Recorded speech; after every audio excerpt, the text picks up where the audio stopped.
Hello my dear friends, you're on the Military Summary channel, and in this short video we are going to discuss events that took place during the previous 10 hours. The most important and interesting updates we can find on the Institute of Study of War map. This map has been updated and the most interesting updates are coming from Kherson area. As you can see, now according to this map, the Ukrainians controls not just the opposite bank of the Dnipro river in front of Kherson, but also according to this map, the Ukrainians managed to develop their bridgehead and to capture the territory along E58 road, this one. This road, furthermore, according to this map, they managed to cross Dnipro river and to establish a small bridgehead on the Russian side of this river. To tell the truth, I'm not sure whether the Ukrainians were able to capture this bridgehead to cross this river and so on, because this bridge is not destroyed. The northern part was destroyed by the Ukrainians and by the Russians as well. This part of the road still exists. But one more time, I'm not sure whether the Ukrainians were able or not to establish control over this bridgehead, but I'm know for sure, for 100%, that this is exact plan that Ukrainians are going and are planning to implement on this bridgehead. Let's go to the Western sources map. As we discussed yesterday, the quality of the ground in this area are too poor. It's highly unlikely the Ukrainians are able to use tanks and armored vehicles to cross these fields, because it will stuck in this area. But the current update of the Institute of Study of War map, when we see that the Ukrainians managed to capture the road E58, this is the road M14 on this map. If we take a look at this map, allows the Ukrainians to dig in along this road and to dig in deeply, very deeply, from the left side to the right side, to establish a network of trenches and fortifications. And exactly they're going to do this, and after that they will be able to transfer some vehicles on this bank of the river and to try to move to the south along the forest lines, along this M14-17 road, like from left or from the right side. And furthermore, if the piece of information that Ukrainians managed to cross this river in the vicinity of this bridge is correct, of course, from this moment they can also send some forces to this bank of the river and to start clashes inside of Oleshki. This is a very difficult and very complicated operation by the Ukrainian forces. I'm not sure that they are able to implement this operation, but anyway, this is very dangerous picture for the Russians. Let's go back to the Russian sources map. As you can see, this map shows that this road still under Russian control.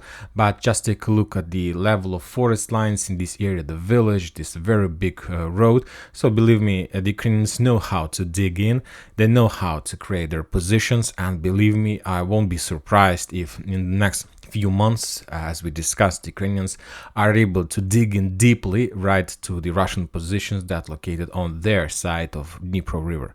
Anyway, this situation is very difficult. Nobody is going to cross these fields. Anyway, it's like not a very smart operation, but to go along the road is a very smart and a very reliable operation from the Ukrainian side.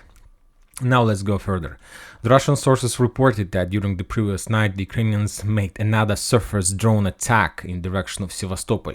They used, at least the Russians are saying, that they managed to discover 2 drones in this area, surface drones. One of them was destroyed by the Russian drone defense system, sea defense system, and another one destroyed by itself. So it was like explosion, and was a very massive explosion, and the civilians in this area are saying that their windows in their house were broken as a result of a wave of that attack, of that explosion. Very interesting updates are coming from Bakhmut. For example, today the head of defense of Wagner of Bakhmut, Syrsky, the head of the Ukrainian army, visited Chasov Yar, and the Ukrainian sources are saying that he has some negotiations, some meetings with the officers in that area, and as a result of those negotiation process, he ordered not to give up, not to step back from Bakhmut, at least until the 9th of May. As we discussed in the previous videos, the Ukrainians will try to hold Bakhmut by 9th of May, and the Russians are main goal to capture this town by this big date. For the Russians, the victory date, and something like this. Furthermore, if we take a look at the Russian deployment map, this map has been updated. According to the progress, we see that the Russians continue developing their progress from the south of the western part of Bakhmut, and from the eastern part of the western part of Bakhmut in direction of the western fortifications. They're getting closer.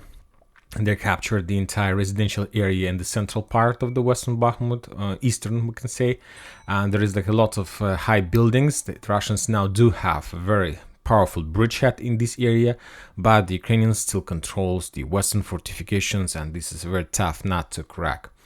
Very interesting updates are coming from Ugledar. From this area, the Russians published a lot of video and photo confirmations when they were attacking this area using the guided bombs, and almost every single second house in this area is ruined. So the Russians took a decision to erase this town from the map. Of course, it will take time, it will take a lot of time, but the thing is that every single building in this area is turned into significant power fortification, and there are hundreds of people in each building. And when the Russians are able to destroy one building with guided bombs, imagine yourself how many soldiers can be buried under the ruins of this or that building. So the Russians took a decision of no more storming of Ugledar, no more suicide operation. They took a decision to erase this town from the map of Earth. Very interesting updates are coming from the north area, from the Kupiansk front line.